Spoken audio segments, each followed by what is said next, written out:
이 아침 우리에게 주시는 하나님의 말씀 시편 80편입니다. 제80편 아삽의 시. 인도자를 따라 소사님 에두세 맞춘 노래.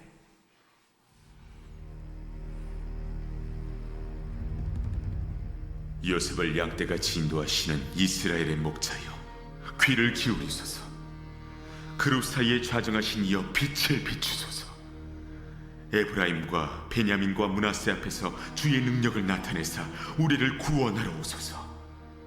하나님이여, 우리를 돌이키시고 주의 얼굴빛을 비추사 우리가 구원을 얻게 하소서.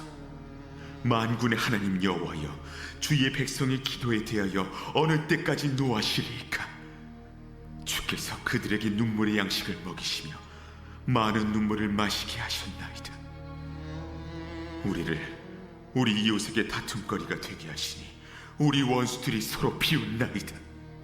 만군의 하나님이여, 우리를 회복하여 주시고 주의 얼굴의 광채를 비추사 우리가 구원을 얻게 하소서. 주께서 한 포도나무를 애굽에서 가져다가 민족들을 쫓아내시고 그것을 심으셨나이다. 주께서 그 앞서 가꾸셨으므로 그 뿌리가 깊이 박혀서 땅에 가득하며 그 그늘이 산들을 가리고 그 가지는 하나님의 백향목 같으며 그 가지가 바닥까지 뻗고 넝쿨이 강까지 미쳤거늘 주께서 어찌하여 그 담을 허시사 길을 지나가는 모든 이들이 그것을 따게 하셨나이까? 숲속의 멧돼지들이 상해하며 들짐승들이 먹나이다. 만군의 하나님이여, 구하옵나니 돌아오소서. 하늘에서 굽어보시고 이 포도나무를 돌보소서. 주의 오른손으로 심으신 줄기여, 주를 위하여 힘있게 하신 가지니이다. 그것이 불타고 배임을 당하며 주의 면책으로 말미암아 멸망하오니 주의 오른쪽에 있는 자 곧 주를 위하여 힘있게 하신 인자에게 주의 손을 얹으소서. 그리하시면 우리가 주에게서 물러가지 아니하오리니 우리를 소생하게 하소서. 우리가 주의 이름을 부르리이다. 만군의 하나님 여호와여, 우리를 돌이켜 주시고 주의 얼굴의 광채를 우리에게 비추소서. 우리가 구원을 얻으리이다.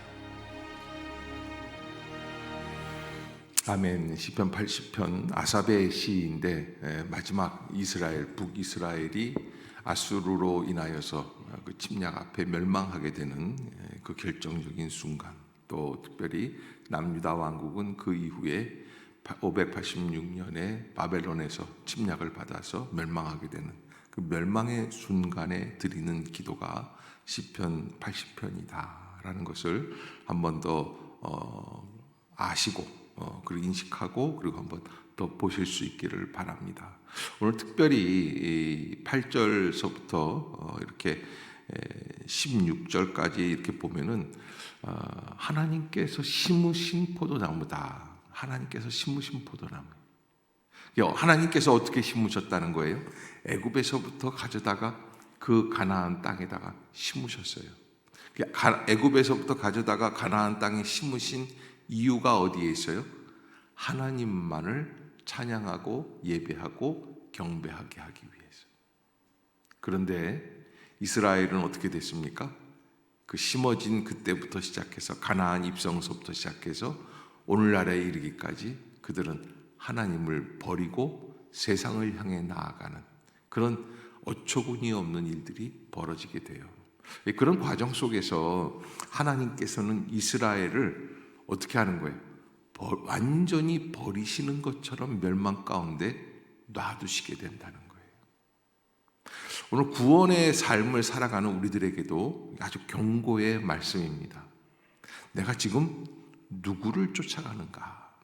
우리에게는 두 가지 상대가 딱 있습니다. 첫 번째는 그건 여호와 하나님이시겠죠. 하나님을 쫓아가느냐. 두 번째는 누굴까요? 뭐 돈을 쫓아간다, 권력을 쫓아간다, 아니면 세상의 즐거움을 쫓아간다, 나의 즐거움을, 뭐 여러 가지가 있겠지만 딱 저는 자기 자신이라고 말을 하고 싶어요. 왜? 내 안에서부터 나오는 것이기 때문에 그렇습니다. 우리가 예수를 믿을 때 예수를 믿고 교회에 나오겠다고 하는 것은 바로 나를 내려놓고 누구를 붙잡겠다는 거예요? 여호와 하나님을 쫓아가겠다라는 거예요. 아멘. 여러분, 그것을 우리가 인식해야지만 됩니다. 자, 그런 면에서 첫 번째 80편에서 1절부터 3절까지를 보면 가장 강력하게 나타나는 게 뭐냐면 빛을 비춰달라라고 하는 것을 지금 계속해서 이 시편 80편 전체에서 빛을 비춰달라라고 하는 것. 이 빛이 있어야지만, 하나님의 빛이 있으셔야지만, 그래서 그 빛을 구체적으로 뭐라고 표현을 하느냐면 3절에서 하나님이여 우리를 돌이키시고 주의 무슨 빛을? 얼굴빛을. 야곱이라는 분이 야복강가에서 하나님의 사자와 씨름을 하면서 엉덩이 뼈가 부러지면서까지 하나님 앞에 간구하고 부르짖었더니 그때 어떤 일이 벌어집니까? 그때 하나님께서 그의 이름을 바꿔주시지 않습니까? 그 새벽 모든 씨름을 마치고 야곱은 거기 야복강에서 걸어서 나오게 되는데, 그때 성경의 표현은 그곳을 분니엘이라 했다. 야곱이 분니엘, 그 분니라는 것은 얼굴이라는 것을 뜻해요. 엘은 하나님이에요. 하나님의 얼굴 빛을 보았다. 왜? 야곱은 사실은 그날 형 에서가 자기를 죽이려고 달려오고 있는 위기의 순간인데, 그 위기의 순간에 누구를 만났다는 거예요? 하나님의 얼굴 빛을 보았어요. 그 위기의 순간에. 그리고 그의 인생의 모든 것이 달라지게 되었어요. 그것이 하나님 앞에서 야곱이 또 이스라엘이 지금까지 현존하고 있는 이유입니다. 무엇을 본 사람? 주의 얼굴빛을 본 사람. 그래서 오늘 시편 기자는 그 얼굴빛을 다시 보게 해달라는 거예요. 그런데 여러분, 그 얼굴빛이 결과적으로 나타납니까? 안 나타납니까? 안 나타나요. 그로부터 70년 이후에 남유다 왕국에만 나타나서, 그래서 남쪽 나라만 회복이 될 뿐이에요. 우리가 함부로 내가 나타나라고 해서 나타나시는 하나님이 아니시라는 것을 우리가 잘 알아야지 돼요. 대신 우리가 하나님 앞에서 하나님의 얼굴빛을 구하기에 앞서서 나는 하나님이 원하시는 길로 가고 있는가? 하나님이 원하시는 길로 가고 있는가? 옆 사람이, 뒷 사람이, 저 김 집사가, 박 권사가 뭐 이런 아무개를 따지는 게 아니라 누가 문제예요? 내가 가고 있는가? 그것을 아주 집중해서 살펴봐야지 돼요. 우리는 대부분 신앙생활하면서 반복적으로 습관적으로 교회를 20년, 30년 다니다 보면 마음에 자기는 마치 구원 얻은 백성이라고 생각을 하게 되고 자기 자신을 바라보는 눈들이 느슨해지기 시작을 합니다. 어떤 사람은 빠르게 10년 안에도 그런 위기가 올 때가 있습니다. 느슨해지기 시작을 하고 나 자신이 아닌 다른 사람들을 바라보기 시작을 하다 보면 어떤 일들이 벌어지느냐? 꼭 하나님의 얼굴빛을 잊어버리게 되는 북이스라엘, 남유다와 같은 상황이 우리에게 오게 된다는 거예요. 그래서 강력하게 주의 얼굴빛, 주님을 만나고 주의 뜻에 아주 우리가 집중해서, 완전히 의로워지느냐 의롭지 않느냐 이런 게 문제가 아니에요. 내가 하나님 앞에서 얼마나 주님의 뜻에 합당하게 집중하고 있느냐. 여러분, 사실은 우리가 부부간에도 대화를 하고 또 사람과 사람 사이에도 대화를 하고, 대화를 하다가 보면은 내가 막 얘기를 하고 있는데 이렇게 봤더니 나를 안 쳐다보고 TV 보고 있어요. 기분 좋아요, 나빠요? 기분 나빠요. 마치 그런 거예요. 하나님께서 말씀하실 때 내가 하나님께 얼마나 집중하고 있느냐, 하나님의 뜻에 얼마나 집중하고 있습니까? 하나님이 역사하시는 그 패턴에 얼마나 집중하고 있습니까? 라는, 새벽 기도 나오면 우리가 새벽 기도 나오는 것만큼 하나님께 집중하는 게 없을 것 같은데, 사실은 하나님의 뜻이 아닌 나의 뜻을 간구하기 위해 나온다면 그것 또한 하나님 앞에서 하나님께 향하는 우리의 눈동자, 우리의 초점을 맞추지 못한 그런 결국이 되는 것이죠. 그래서 이걸 다른 말로 표현하면 나는 무엇에 열심인가? 무엇에 열심인가? 네, 그것을 우리가 이 시편 80편 무너져 내리고 있는 북이스라엘과 남유다의 멸망, 몰락 앞에서 우리가 생각을 해봐야 돼. 나는 무엇에 열심인가? 그래서 마지막 남유다 왕국이 바벨론 침략으로 멸망할 때쯤이면 예루살렘 그 거룩한 성전 안에 그모스라든지 바알이라든지 우상단지들이 가득해요. 여러분, 아니 예배당 안에 뭐 부처상이라든지 마리아상이라든지 이렇게 가득하다면 얼마나 참 이게 부끄러운 일입니까? 말도 안 되는 일이죠. 근데 그렇게 예루살렘 성전이 그렇게까지 되었었다. 그래서 우리가 하나님 앞에서 나는 하나님 앞에 얼마나 집중하고 나는 무엇에 열심을 내고 있는가라고 하는 것을 한 번 더 돌이켜 볼 수 있어야지 되겠죠. 그래서 오늘 시편 기자는 3절에 하나님이여 우리를 돌이키시고 주의 얼굴빛을 비추사 우리가 구원을 얻게 하소서. 지금 아수르 침략 앞에 풍전등화와 같은 어려움 속에 있는 이 남유다 북이스라엘을 불쌍히 여겨 달라고 하는 부르짖는 소리입니다. 그래서 사실은 군사적으로 경제적으로 보면 북이스라엘이 훨씬 강합니다. 그런데요, 아수르 침략으로 인해서 북이스라엘은 722년에 완전히 멸망합니다. 그런데 남유다 왕국은 살아남아요. 그게 히스기야 왕 때예요. 다 멸망하는 줄 알았어요. 왜? 오히려 남유다 왕국이 먼저 멸망하는 게 맞아요. 그런데 하나님의 뜻이 아니라는 거예요. 그래서 여러분, 우리가 무슨 어려움이 있거나 경제적 위기가 있거나 무슨 뭐 바이러스가 돌거나 여러 가지 어려운 일들이 있어도 살아남는 것은 인간의 능력으로 살아남는 게 아니라 주의 뜻대로 살아남는다. 그것을 꼭 잊지 말아야 합니다. 자, 그래서 4절에 보면은 만군의 하나님 여호와여 주의 백성의 기도에 대하여 어느 때까지 노하시리까? 이제 여러분 그 어느 정도의 접정의 수준이 지나고 나면 아무리 기도해도 하나님이 응답 안 하신다는 거예요. 5절에 주께서 그들에게 눈물의 양식을 먹이시며 많은 눈물을 마시게 하셨나이다. 그러니까 여러분 그 어려운 위기에 빠지게 되면 눈물로 기도하고 눈물로 울 수밖에 없어요. 예레미야 같은 선지자들은 통곡하면서 하나님께 기도하고 이스라엘 백성들에게 예언을 했던 것으로 유명하지 않습니까? 얼마나 울었는지 이 볼자국에 눈물 자국이 있을 정도로 그렇게 울면서 통곡하면서 기도했는데 그래도 하나님께서는 응답이 없으시다는 거예요. 그러니까 여러분 우리가 신앙 안에서 꼭 잊지 말아야 될 것은 그런 위기 가운데 빠지지 않도록 늘 깨어서 우리가 하나님 앞에 정기적으로 어디로 돌아가야 됩니까? 처음에 우리에게 얼굴빛을 비추시던 그 순간으로 다시 돌이키고 아멘. 여러분 잊지 마시기를 바랍니다. 처음으로 돌아가는 거예요. 내가 익숙한 것처럼 마치 내가 달인인 것처럼 신앙생활하지 마시기를 바랍니다.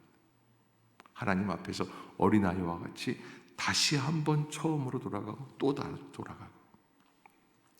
아까도 우리가 읽었던 것처럼 8절부터 16절까지는 포도나무 비유를 한 그루의 포도나무를 애굽에서 가져다가 가나안 땅에 그것을 심으셨는데 이게 잘 커서 많은 열매를 맺고 거기에서 많은 포도를 수확할 수 있어야지 되는데 결국에는 어떻습니까? 12절에 보면은 하나님이 어찌하여 그 담을 허시사. 여러분 왜 담을 헐게 하셨을까요? 여기 중요한 건 하나님이 담을 허시면 모든 게 하나님의 책임인 것 같지만 그러나 북이스라엘은 이렇게 하나님 앞에 기도를 하지만 사실은 이스라엘이 하나님이 담을 허실 수밖에 없을 정도로 길을 나가버린 거예요. 그래서 그렇게 담이 헐어지니까 13절에 숲속의 멧돼지들이 상행하며 들짐승들이 먹는다. 여러분 우리가 우리의 인생에 신앙생활을 하면서 답답할 때가 있습니다. 나는 이거 무슨 토요일 날 무슨 교사 모임이 있거나 그러면은 나는 어디 좋아하는데 가지도 못하고 또 금요일 날 금요 심야의 기도회가 있는데 그럴 때 되면 기도 시간이 되면 꼭 좋은 아주 너무 나에게 유익한 드라마가 있는 거예요. 왜 이런 시간이 겹칠까? 그때마다 문득 나는 어디에 우리 속에, 담 속에 갇혀 있는 사람 같다라고 생각할 때가 있지 않습니까? 그런데 사실은 그 담이 나를 제한하고 나를 옥죄는 담이 아니라 반대로 뭐예요? 나를 보호하시는 담인 거라. 그것을 우리가 잊지 말아야지 돼요. 그 담이 허물어지기 시작하면 어떤 일들이 벌어집니까? 13절에 숲속에 멧돼지들이 상해하며 들짐승들이 들어와서 포도원을 다 헐어버리는 거예요. 그런 일들이 벌어지게 된다. 그래서 14절에 시편 기자는 다시 한번 하나님, 만군의 하나님이여 구하옵나니 돌아오소서. 하늘에서 굽어보시고 무엇을 돌아보달라는 거예요? 이 포도나무를 돌보소서. 17절에 보면은 이렇게 기도를 합니다. 17절 한번 읽어봅시다. 시작. 주의 오른쪽에 있는 자, 곧 주를 위하여 힘있게 하신 인자에게 아멘.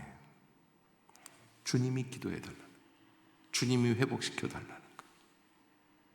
이게 주님의 손을 얹어달라는 것은 인간의 노력으로서는 도저히 이제는 회생 불가능하다는 게 느껴지는 거예요. 자, 그래서 북이스라엘이 멸망을 합니다. 기원전 722년에 멸망을 해요. 그런데 참 놀라운 것은요, 그렇게 멸망해도요, 그렇게 멸망하지만 하나님의 구원의 강물은 계속해서 흐른다, 멈춘다, 흘러간다는 거예요. 심지어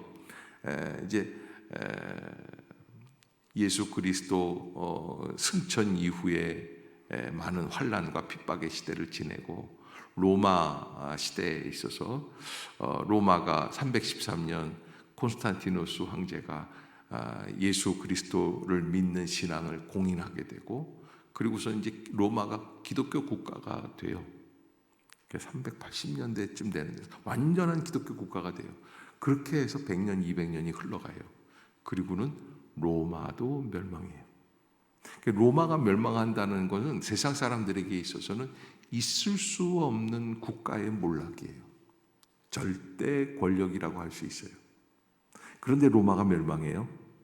그래서 많은 사람들이 우려를 하는 게 이런 기도를 했어요. 주님, 로마가 멸망하면 주님을 섬기고 주님을 예배하던 저 예배자들이 다 망하고 기독교도 망합니다. 그런데 놀라운 거는요, 그렇지 않았어요. 로마가 몰락하며 로마를 물리치기 위해서 프랑크족이나 게르만족들이 전쟁을 하는데, 전쟁을 하면서 이 사람들이요, 저 로마 백성들이 믿고 있는 하나님 신앙, 예수 그리스도의 신앙, 십자가의 신앙을 받아들이기 시작을 하는데, 놀라운 거는 얼마나 열심이고 열정이고 순수하고, 우리가 볼 때 야만족이가 어떤 것 같은, 로마 사람들이 봤을 때 프랑크족, 지금은 불란서죠. 그리고 저 게르만족, 독일 사람들이죠. 이 사람들이 너무 야만스럽다. 저놈들은 아주 짐승만도 못한 놈들이다. 그랬던 사람들 안에 전쟁을 하면서 그 가운데서 예수 그리스도의 복음이 그들에게 흘러 들어가게 되고, 예수 그리스도를 증거하는 전도자들이 그들에게 흘러 들어가게 되고, 그래서 그 나라들이 기독교 국가가 되는데, 예전에 과거에 로마가 믿던 그 방식보다 훨씬 더 경건하게. 프랑스는 지금도 캐톨릭 국가예요. 누가 뭐래도. 미국은 개신교 국가고. 철저하게 믿는 신앙으로 돌이키는 것을 보게 돼요. 그러니까 여러분, 나 없으면 이 교회를 누가 해? 나 없으면 예수 믿는 사람 어떻게 해? 나 없으면 뭐. 그런데 그렇지가 않아요. 하나님은 얼마든지 대안이 있어요. 거꾸로 지금 내게 이 자리를 허락해 주시고, 기도할 수 있게 해주시고, 간구할 수 있게 해주시고, 말씀을 들을 수 있게 해주시는 것, 내가 나와서 하나님께 헌신하는 것 같지만 하나님께서 나에게 허락해 주신 특권이고 축복인 줄로 믿습니다. 그게 어마어마한 은혜예요. 그래서 하나님 앞에 나올 때마다 잊지 말아야 될 것이, 하나님의 구원의 그 큰 도도한 강물 속에서는, 물줄기 속에서는 우리 한 개인의 인간의 작은 생각들은 다 내려놓을 수 있어야 된다. 그래서 구원의 강물 앞에 섰습니까? 그러면 내 것을 내려놓으십시오. 그래서 바울이 갈라디아서 2장 20절에 그 유명한 말씀을 하시는 게, 내가 그리스도와 함께 십자가에 못 박혔나니 그런즉 이제는 내가 산 것이 아니라 오직 내 안에 그리스도께서 사신 것이라. 이제 내가 육체 가운데 사는 것은 나를 사랑하사 나를 위하여 자기 자신을 버리신 하나님의 아들을 믿는 믿음 안에서 사는 것이라. 아멘. 나를 내려놓으라는 거예요. 왜? 그렇게 어마어마한 구원의 역사, 우리는 잘 모르지만 여러분, 사실은 기독교 신앙, 이 고양시 행신동에서 이렇게 보면은요, 뭐 10단지 앞에서도 10단지에 사는 주민들 중에서도 교회가 맨날 시끄럽다, 뭐 주차를 이렇게 빼라 그러고, 뭐 교회 뭐 왜 나가느냐, 교회 사람들 왜 저러느냐, 하나님이 어디 있느냐 이러면은 하나님 믿는 게 이렇게 어려운 건가? 그런데 세계에 나가 보면 전 세계에 20억이 넘는 사람들이 예수 그리스도를 믿고 있다는 사실이에요. 그게 너무나 당연한 일이에요. 너무나 확실한 일이에요. 예수님과 같은 분이 안 계신 거예요. 그러기에 우리가 이 자리에 있는 것 은혜요, 축복이요, 영광인 줄로 믿습니다. 여러분, 지금 우리 앞에 놓여 있는 고난이나 어려움들을 바라보면 숨이 턱턱 막히고 왜 내게 이런 고난이 있었을까 생각을 할 수 있지만, 그러나 또 반대편을 좀 바라봐야지 돼요. 땅을 바라보지 말고 어디를 바라봐라? 하늘을 바라봐라. 골로새서 3장에 보면 사도 바울은 어디 것을 찾으라고 그러냐면 위의 것을 찾아라 그래요. 왜 그렇습니까? 여러분, 땅의 것을 찾고 있으면 그 사람은 망하게 되어 있어요. 그래서 어디 거를 바라봐야 됩니까? 위의 것을 바라봐야 됩니다.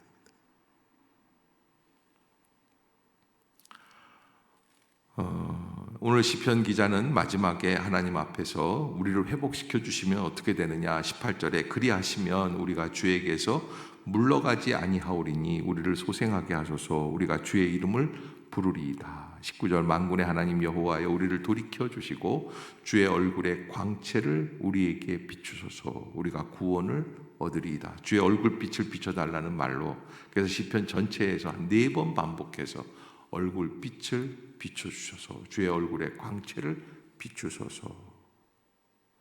따라해 주시길 바랍니다. 주님의 얼굴빛을 내게 비춰주시옵소서. 세상에 많은 사람, 70억이 넘는 사람들이 이 세상에 살고 있지 않습니까? 근데 그 가운데 하나님께서 우리를 향해서 얼굴을 드시고 나를 바라보시고 나에게 집중하신다고 생각을 하세요. 그래서 우리가 이 새벽에 나오게 된 줄로 믿습니다. 그것을 깊이 마음에 새겨야지 돼요. 그리고 지금 내 앞에 있는 환난, 고통, 어려움들을 다 무시할 수 있기를 바라요. 그리고 나를 비춰주시는 주님의 얼굴빛에만 집중하세요. 요 말씀만 하고 마칠게요. 전에 저희 어머님 형제들, 그러니까 이모님들 한 4분이 계세요. 남자 형제가 3 형제, 그다음에 여자 형제가 4 형제. 그래서 7, 7남매예요. 뭐 다 모이면 어마어마합니다. 그러니까 다 모이면 너무 어마어마하고 또 많이 다퉈요. 모이면. 그래서 뭐 오빠는 언제 그랬고 뭐 너는 언제 그랬고 뭐 서로 이렇게 싸우기도 하고. 그래서 여자분들만 따로 모일 때가 있었어요. 이게 뭐 벌써 한 40년 전 뭐 이런 얘기예요. 저 어렸을 때 이렇게 보면은 이모님들끼리 모여가지고 우리 집에서 모여서 우리 안방에서 어머님이랑 같이 소근소근 다정하게 이렇게 이런 얘기 저런 얘기 하는데, 대부분 무슨 얘기냐면 자기들이 신앙생활하는 얘기들을 이제 하는 거예요.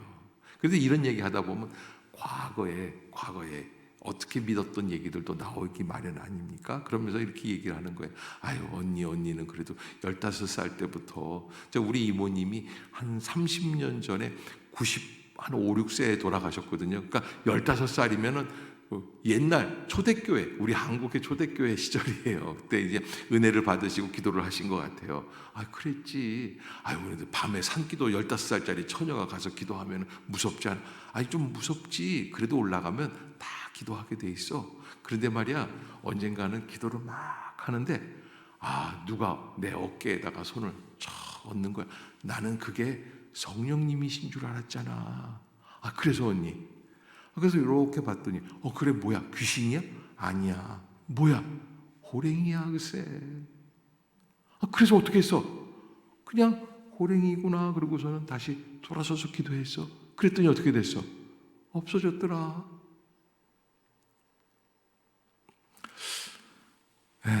어떻게 보면 이모님들이 그냥, 죄송합니다, 뻥일 수도 있어요. 과장해서. 근데 저는 거기에 분명한 믿음의 지혜가 있다고 생각해요. 그게 뭐냐면, 호랑이가 와서 내 어깨에 손을 얹으면 큰일이에요, 안 큰일이에요? 죽음이에요. 그날 기도하다가 호랑이 밥이 되는 거예요. 그런데 이모님은 어디에 집중하고 있다는 거예요?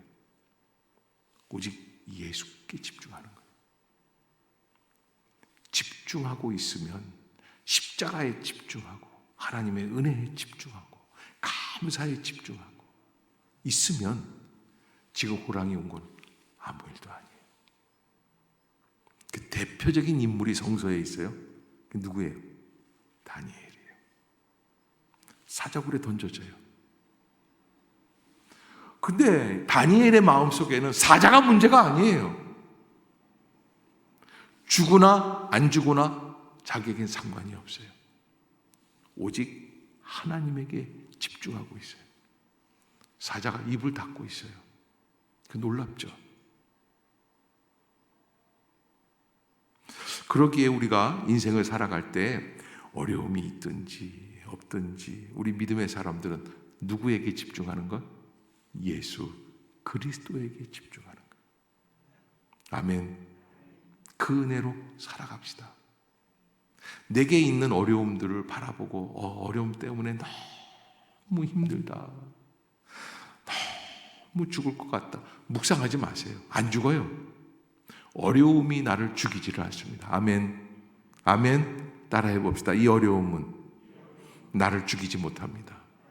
나를 건들지 못합니다. 나를 쓰러뜨리지 못합니다.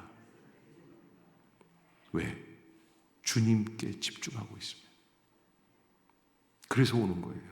이 땅에 전쟁이 일어나고, 그래서 허리가 두동강이 나고 남과 북이 치열하게 서로 죽이고 그랬던 일들이 너무나 많이 있습니다. 아니, 죽음의 한복판에서도 버젓이 주님께서 선택해 주신 사람들이 살아서 나오게 된 적들도 많이 있어요.